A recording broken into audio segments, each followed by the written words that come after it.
నమస్తేనే. నమస్తే అండి. నిన్న చూసుకుంటే సీఎం రేవంత్ రెడ్డి గారు గత వారం రోజుల నుంచి కూడా బీఆర్ఎస్వి వాళ్ళు కావాలనే కాంగ్రెస్ పార్టీ బురద జల్లుతున్నారు, డెవలప్మెంట్ చేయనీయట్లేదు, మేము ఏదో డెవలప్ చేయొచ్చు అనుకుంటే దాని ఏమో స్కామ్ అని ఒక ముద్ర వేస్తుంది మొత్తం బీఆర్ఎస్ పార్టీ వాళ్ళంతా కూడా అని కూడా మరి వాళ్ళు మాట్లాడుతున్నారు. సో ఆయన సీఎం రేవంత్ రెడ్డి గారు అన్నారు. దీన్ని ఏ విధంగా చూడొచ్చు, అసలు ఏం జరుగుతుంది తెలంగాణ రాష్ట్రం? ముందుగా బీఆర్ఎస్ పార్టీకి ఉన్న పని ఏం తెలుసా? ప్రజల పక్షాన ప్రభుత్వం చేసిన తప్పులని నిలదీస్తూ కరెక్ట్ గా పని చేయని చెప్పేసి ఒత్తిడి చేసే పని మాది. మేమే ప్రజలే మాకు ఇచ్చినారు కాబట్టి మా పని ఏమో 100% దాంట్లోనే ఉంటాము. నువ్వు అభివృద్ధి చేస్తేనేమో నీకు సపోర్ట్ చేస్తాము, నువ్వు అవినీతి చేస్తున్నప్పుడు మేము ఎందుకు సపోర్ట్ చేస్తాము? 100% తిరగబడతాము. నువ్వు తప్పు చేస్తున్నావు అని చెప్పి ప్రజలుగా తీసుకునే చెప్తాము. మా బాధ్యత మేము నిర్వహిస్తున్నాము. నువ్వు స్కీమ్ అని ఎట్లా అంటావు? నువ్వు నిజంగా ప్రజలకు ఉపయోగపడే స్కీమ్ అయితే నువ్వు అసెంబ్లీలో చర్చించాలా, ప్రతిపక్షంలో చర్చించాలా, నువ్వు పబ్లిక్ డొమైన్లో పెట్టాలా? రాత్రి నువ్వు, నీ తమ్ముళ్ళు, మీ అన్నలు, నీ కాంగ్రెస్ మంత్రులు మీరే కూర్చొని డిస్కస్ చేసుకొని మీకే బెనిఫిట్ అవుతుంది కాబట్టి కాంట్రాక్ట్ బయటకు ఇచ్చుకొని 100 కోట్ల భూమిలో విలువ చేసే భూములను సగ్గువకి మార్కెట్లో ప్లాట్లు అమ్ముతున్నట్టు నువ్వు అమ్ముకుంటే చూస్తూ కూర్చోడానికి ఇవాళ ఇవ్వలేరు. ఇది దాదాపు మీకు అర్థమవుతుంది అంటే ఇది చాలా పెద్ద స్కామ్.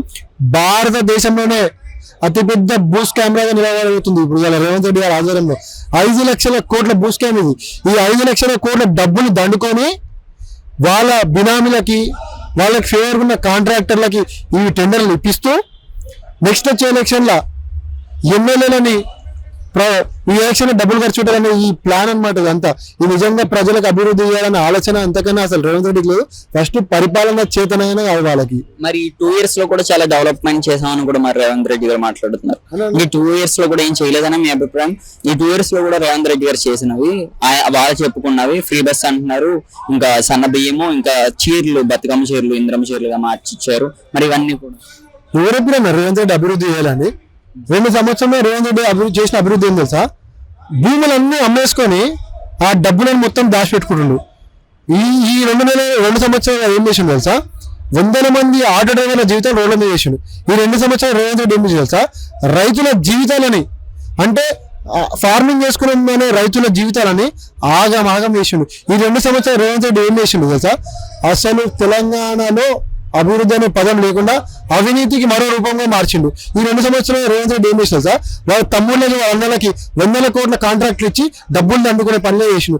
రేవంత్ రెడ్డి అభివృద్ధి చేయాలని ఎందుకంటారేమో బరాబర్ అభివృద్ధి చేసిండు. కానీ ఆయన కుటుంబము, ఆయన ఉన్న కాంగ్రెస్ కార్యకర్తలు మాత్రమే అభివృద్ధి చెందిరు. వాళ్ళ మనుషులకు మాత్రమే సీట్లు వచ్చినాయి, వాళ్ళ అల్లుడికి కాంట్రాక్ట్లు వస్తాయి, వాళ్ళ అన్న దమ్ముల కాంట్రాక్ట్లు వస్తాయి.